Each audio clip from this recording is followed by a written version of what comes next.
Okay, hello everyone. I'm Alexis Williams, co-founder of Business Skills for Health Professionals, and welcome to our podcast, Beyond Clinical. In this podcast, we'll be interviewing health professionals from diverse backgrounds who have moved into unconventional roles beyond clinical. We'll be hearing their stories and tips, and we hope that this inspires you to pursue unique career paths. So this is the 9th episode of the podcast, and I'd like to introduce my guest, Melanie Chislett. Melanie, feel free to say hello to the audience. Hi, everyone. Awesome. Thanks for joining us. Before we get started with questions, I just want to share a little bit about your background. So Melanie is a registered dietitian equipped with an MBA and integrates health knowledge with strategic business acumen. With prior experience in marketing, Melanie is currently working in a sales role within the pharmaceutical industry at Baxter Canada. She is committed to bridging the gap between healthcare, business, and patient well-being. So really excited to have you. We'll jump into some questions. So let's start off with a fun one. What's something that you're excited about for this upcoming season or period of time? I guess firstly, thanks for having me on your podcast, Alexis. And I guess something to just call out for, I guess, what I'm excited about for the upcoming season. And it's going to sound like really kind of funny, but I'm excited. It's a good time of year. It's the beginning of the year. It's January. And with January comes like an opportunity to, start something new or review what you had done the previous year. So at this time in my current role, especially, it's an opportunity to review everything that we did last year and the activities that we had planned against this strategy. And it allows for an opportunity to readjust and reevaluate and how you want to tackle things differently. And of course, you take that alongside with the overall business strategy, but it is like a fresh, exciting time of year despite the weather. So I find that exciting. As corny as that may sound, it is something that does excite me. And I guess something else is just right now I'm also planning some more travel. So planning to, go away somewhere a couple times a year with the family. So especially since COVID, I still have that like the itch to travel because we weren't able to travel for a bit. So I still have that itch there. Oh, it's so funny. I feel like a lot of people are in travel planning mode right now, booking trips and getting out and about again, which is super exciting. Yeah. And I love what you said about just that fresh start. Are you like a resolution setter? Or do you more like goal setting at work? Yeah. How do you approach that aspect? Yeah. So I'm not a huge resolution setter for January. I like to, like, if I'm going to change anything, I like to try to do it in December a little bit, just to get ahead of it. I find it stressful to just wait until January and then boom, go with like the whole rush. So if it really matters something, it's something that I'll want to start sooner than January. So whether it's like trying to be more active or whatever it might be, if I'm really truly passionate about it and want to do it, then I'll do it in December. I won't wait for Jan 1. Yeah. So I guess in a sense I do resolutions. Yeah, no, I think that makes a lot of sense. I think starting to establish habits right before and just getting into you can start anytime. It doesn't have to be a January or a Monday or those kinds of things. I think that's right. Yeah. I love that though. Would you please share with us a little bit about your career path and your journey, kind of starting as a registered dietitian, then going into more the business sector? Yeah, so I guess as a registered dietitian, so I guess to back up a little bit from that, I studied biology first, and I had no idea what I was going to do with that. And then I heard about becoming a registered dietitian. So I volunteered just to kind of validate whether or not that was something that I truly wanted to pursue. And I thought it was really interesting. I volunteered with dietitians in the hospital and on campus at university and loved it. Went to school, internship, and through internship, I was fortunate to have a rotation at a large food company, and I loved it. And further to that, I also felt that during my clinical rotations, or more like the direct patient care rotations, it just didn't feel like it fit with me. I just didn't feel like it was where I was meant to be. And I can't label exactly when or what it was. I just felt like a little bit like, oh, I just spent 6 years studying to be here, and I was hoping, and I thought I was going to go into the clinical route or some kind of direct patient care Mm, role. And I was like, oh, but it didn't feel right. It didn't feel mm. the same way it did when I had that other rotation in the business setting. So I was very fortunate to have those opportunities through internship. But yeah, so basically I went to the route of working in business and had various roles in marketing, and then I ended up in sales, and here I am in sales about 9 years later. So yeah, Yeah. it was, you just have to follow your passions, really. Yeah, that's interesting. Um, and I know you mentioned you did your MBA.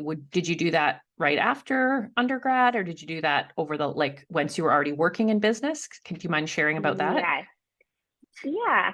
So I actually started applying to do my GMAT while I was in internship, and I realized, oh shoot, the clinical setting just isn't for me. I went and did that rotation, I guess 2 rotations outside of clinical or patient care and more in like an industry setting at the food company. And I realized that there was that knowledge gap there in terms of like business language. And though we had a business course in undergrad, I just felt like I needed to bridge a bit more of that gap. So that's when I applied, and I started the MBA part-time in when I was working full-time, so after internship. Okay.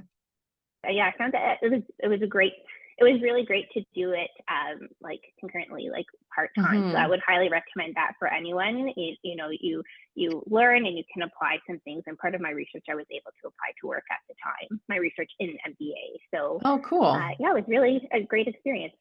Awesome. Yeah, that's interesting. What things do you think helped you kind of on the journey, like coming out of school with more that science background? Obviously, the MBA probably helped, but were there other things that helped you on that journey? On that journey too for business Like and getting getting into into more that. like the food industry and the marketing roles and Yeah. some of the roles that you had. Yeah, like I remember I did do another internship like outside of dietetic internship. There was like an internship at like a test kitchen, and that was kind of that allowed for an opportunity to see how like they worked with a lot of different food companies there. And it's just a totally Mm, different experience. And I was like, oh, this is so exciting. Like I really enjoyed my time there, being able to use some creativity, and I enjoyed that other aspect of it, and I didn't expect to. So I guess that helped kind of, I knew that I enjoyed it. And then that combined with an internship, I really enjoyed the science. So I thought I was going to like clinical, but then here came my rotation in the business setting. And I was like, oh, this feels so much like this feels so better. So much better. Like it just felt like a fit for me. And so that combined with like my prior experience in that other internship that wasn't dietetic internship really gave me exposure to be like, okay, I know there's something there. I know I like it, but it got like validated and I reconfirmed later in internship when I had the other rotation outside of clinical. interesting. Yeah, I think that's a really neat how you took those. It's like you looked for opportunities to gain experiences in different places through both schooling and kind of through like different internships that maybe weren't required to complete, get a job and complete your training, but gave you that exposure to different environments, which I think that's really valuable for a lot of people if you are looking to maybe break into something a little bit different. Yeah, what key Yeah. skills do you think you've learned along the way? I have to say, with regards to key skills, active listening skills always help. And that's something that I feel like I'll be working on for the rest of my life. It's just something that you can always improve on, right? So there's certainly active Hmm. listening skills, which help because especially in this current role now, like you want to understand what matters to the customer. And to me, it is often a healthcare professional, but what often matters to them is what matters Hmm. most to the patient, right? So it's really listening and understanding some of their challenges to see how, in sales we can be of, benefit and help them out through certain situations and see if we have solutions for them. But you really need to understand what their challenges are. And you need to understand that by actively listening. Um, and then there's also empathy overall. I think that is a really important skill to have and to continually work on too. So it's being able to like just to see a different perspective in whatever situation it might be, and whether it's sales, personal, or another type of role in business, right? It always helps to get another perspective and to genuinely want to understand it as well. So that is a skill that I think is, it always helps. It can never be a disadvantage to try to be empathetic, to understand a different point of view. But there's also one thing where I'd have to say, like, being agile, that skill there, like agility, because things are always changing. Like, the one thing consistent in life is change, right? So being adaptable to like changing environments, changing leadership, different personalities, that is an important skill. I find that has helped to further develop throughout my career so far. And then I guess I'd also have to say, recognizing your self-worth and your value that you bring to the table, and your experience, like, especially as healthcare professionals, we do have that educational background and experience a lot of the time working with patients. And that is that is a lot of good experience and information to have that you can bring to whatever table it may be, right? Especially in the business setting. So I'd have to say that those are some of the key skills that I learned along the way that I continue to learn and improve upon. But those are skills that have really helped so far. Yeah, I think those are really interesting ones that you picked. So active listening, empathy, like all those skills that you actually learn a lot about when you're in a traditional clinical role, right? So when you're counseling a patient, you're active listening. I often draw the parallel with sales because a lot of people don't see themselves in sales if they come from more of a health background. But I think there is a lot of transferability because being able to put yourself in someone else's shoes, which is kind of empathy, and also kind of listening and with the intent of like helping solve problems. Like, those are really valuable things that you learn in clinical that can really transfer into something like sales. Would you say you've noticed that transferability? Yes, absolutely. There's those transferable skills there for, like, as healthcare professionals who are considering business. I think that right there is a key point there, that you do have those transferable skills into sales, especially. So I think that, yes, absolutely. I've noticed that. Yeah, awesome. Well, hopefully maybe that inspires some of our listeners to consider something in the sales space as a career. I think there's a lot of great opportunities out there in that space. What would you say are some of your bigger challenges, like career-related challenges that you've faced? I have to say, so I alluded to it earlier when I was talking about an internship. I didn't feel like I like that clinical setting or direct patient care was necessarily where I was going to end up. And at that point, I'd spent 6 years at that, like, to get to that point, thinking, oh yes, I'm finally here. And I was in a more clinically focused internship program as well, only to figure out, like, oh, as much as I love the science, like, me working in this area just doesn't quite fit me. So I remember having that conversation with the internship coordinator at the time, who I was very fortunate to have, someone who's so understanding and encouraging too. It's just like, hey, you don't need to work clinically. There's other ways to make an impact on the outcome of people, and it'll just be more of an impact on people in a different way, right? And like working at a company, the choices that are made for the products or helping to bring solutions. So I was very fortunate for that. But I actually, like, I remember having that talk with her, and I felt like a bit ashamed. I was like, I know I'm supposed to like this, but I like it, but not in the sense that I want to work in it. So that was one thing, but fortunately that was at the beginning of my career. And then I guess the other time was when I returned to work after my second mat leave, and I was working at a company that I really enjoyed working at, enjoyed who I worked with, and an opportunity presented itself. And I didn't quite think that was, like, I wasn't ready for that opportunity to come up, and I was like, okay, but it's time for change. So it was, making that leap of faith at a time when I wouldn't have otherwise thought would be great, but it's kind of like, when is the right time to? And of course it happened that my first day was during COVID, but so I didn't know that before. I accepted it, but it was, I have to say that was a big decision, and it was just leaving something that you're comfortable with at a busy time in my life, just returning from mat leave. for my second one, and just taking it with the faith and trusting that, you know what, I'll figure it out, go for it. It's an opportunity. You have to jump now. So Yeah, I those think are that's two key ones. a great message for listeners to kind of understand that sometimes things come up and it may not be the perfect timing in your life. But Yeah, you kind of just have to take those opportunities as they present themselves and remember that, you know, nothing is permanent, right? Like I think we often think with exactly. our career, like Yeah. things are permanent, but you know, we do move in and out of different opportunities throughout our career, and that's okay because it gives you different experiences and different skills. I also liked what you were saying about kind of making an impact in a different way outside of working, say, in a traditional patient-focused field. And I think that can be really hard for someone that's gone through the schooling to kind of realize that, you know, they're not really interested in providing direct patient care. But I like the way you said, like finding impact on a different level.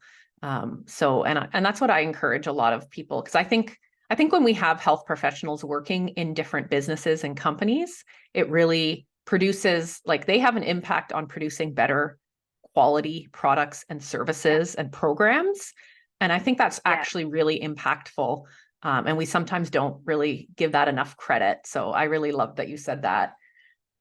Awesome. Yeah. Do you have any advice for anyone considering maybe transitioning from more of a traditional healthcare role into like a business and industry role? Yeah, I guess I would say, like, you know, do it, go for it. Kind of like what you just said, nothing is permanent. But I'd have to say that a key thing is also to find the right role for you. So to do your due diligence, to, you know, before applying, or, you know, if you applied and you have an offer, like before accepting, like doing your research to make sure that that is the right role for you, as much as you can, you know, verify beforehand, right? But certainly, like, nothing is permanent. You can always go back to working in patient care, or Mhm. even considering finding a role that allows you to work part-time in patient care too, so you don't have to give that up completely, or finding a way to make Mhm. that work if that is something that really is of importance to you. Just to know that it doesn't need to be as scary as it sounds, is what I'm trying to get at. And I remember I had a mentor when I was making the leap from marketing to sales, because I was like, oh, I don't know if I should do this, but I know sales is the right thing. Like, I want to understand the other side of, you know, Mhm. this whole story from marketing going over to sales. The opportunity presented itself, and they mentioned, you know, you have to strike when the iron's hot, and that resonated with me. I'm like, oh, you know what? That's right. Like, when is going to be the right time, as I've mentioned before. So, Mhm. like, if you come across an opportunity that makes sense with your career aspirations and your goals, you think it'd be a good fit, and they would be a good fit with you, then, like, go for it, right? Because it's not permanent. It doesn't have Mhm. to be, at least. Yeah, no, for sure. I think those are some great tidbits. So yeah, Yeah. what are some of your personal or professional development goals for 2024?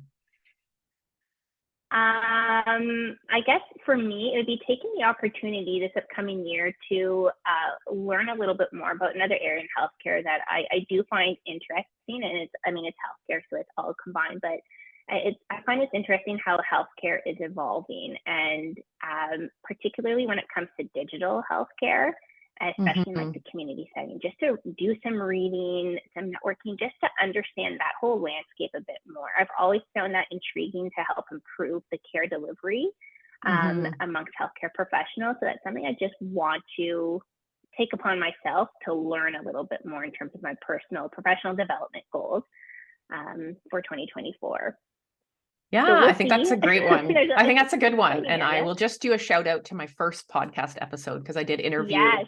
Kristen from working in the health tech industry. I think health tech and digital health is a really fast growing space that needs more health Yes. professionals um, Yes. getting Yes. into I that, agree. because my experience of kind of working with a few companies that maybe didn't have a lot of health professionals is that there's an opportunity to like improve the programming quality, improve the products, whether it's an app or, you know, whatever tool Yes. or digital thing that company's developing. Having health professionals involved, I think, is super valuable. Whether it's in a consulting capacity or employment, like I think there's a lot of great opportunities out there. So I think that's a great goal. Yeah. Yeah, oh, there's so much opportunity there. It's just so much opportunity for improvement in that area, right? And Yes, that's what's been addressed. absolutely. And it's just how do companies go about that, or how can we help the care delivery to ultimately make sure that patients are receiving the care that they need at home or wherever it may be, in the hospital, long-term care. It's just that's Yeah. all intriguing. I think like there's a very exciting, like you said, fast-paced industry right now for sure. Yeah. Awesome. Um, this is kind of like a life management question, but is there something that you do on a weekly basis that sets you up for success for your week? And then anything you do like on an annual basis? Actually, you kind of talked about that at the beginning. You're, evaluating and looking for different ways of doing things. But yeah, if you don't mind sharing a little bit more about that. Yeah, so I guess, well, on an annual basis, yes, it's the planning and looking back on the past and revisiting your plans and, hey, how can we improve this, going forward? I guess in a way, it's similar to what I would do on a weekly basis, which is on Friday. It's carving out that time at the end of the day on Friday, just to plan for your Monday, and it has to do with reviewing what happened like that prior week or that week that's just happened, and to make that plan for Monday so that when it come Monday, you feel like you have a plan and you don't need to remember, oh, okay, after the weekend, what was it? Like what happened again? Like what's most important? So jotting that down on the Friday, I find helpful. Because I Mm, remember when I went through a period of time when I didn't do this, I turned my computer on the weekend just to get it on and to figure out, okay, what do I need to focus on Monday so that I can like enjoy the rest of my weekend and not have to worry about how my Monday morning is going to work. Like I need to figure out my plan before I read all these emails. And then hmm. Monday revisiting it, because they can change quickly as we know, like plans change, it can change Yeah. over the weekend, priorities. So that's something I do Fridays, and then Monday I revisit it. And that helps me a lot in like my plan for the whole week and just my Yeah. sanity as well. For I sure. really like the Friday. I know a lot of people do it like Sunday night, but I'm with you. I really like to do it before the end of the work week because I find it Yes. hangs over me if I don't do it. Yeah. Like I kind of go into the weekend like, oh, like Monday, what am I going to do? And I do find Yeah. oftentimes Monday morning you can feel a little bit overwhelmed or just like not clear headed. And I think having Yeah. mapped out like the specific tasks and things you have to complete, it's really helpful to just get into it versus like wasting away, part of the day trying to remember what you needed to achieve. So I think that's a Yes, great tip. yeah, for Thank sure. you. Well, any way to make Monday morning easier, right? Yeah, That's exactly. always a good way to do it. Yeah, Yeah. that's a great one. Is there any kind of final words or anything else you'd like to share with our audience? I guess for healthcare professionals who are considering taking the plunge into business, I think like if they're unsure, like I already mentioned, it's important to find that right role by doing your research first. But I do think that, like we already talked about, don't be too afraid. You take the opportunity, make sure it's a fit first. You don't want to waste your time here. Like make sure it makes Hmm. sense for you. And then if you realize that you miss some of the direct patient care, you can always find a way to add that in, or like you said, like you can always go back to it. But there's also ways Hmm. to do it on the side as well. But overall, like it Hmm. doesn't have to be as scary as it may seem to make that jump from working in patient care as a healthcare professional to business. I think that healthcare professionals have a lot to offer companies in terms of business decisions and Hmm. planning. So, in just a different perspective overall. And then on top of that, like there's the element where as an HCP, you are bound to your professional college too. So that definitely helps with, a different perspective. You have to have that as a top priority in your mind too. Um, so I'd say, yeah, don't be so afraid. Go for it, but make sure it's the right opportunities that you're going for. Yeah, thank you for that. I think that's great advice. So awesome. Well, thank you for joining us today. I hope everyone enjoyed hearing from Melanie and you're feeling inspired.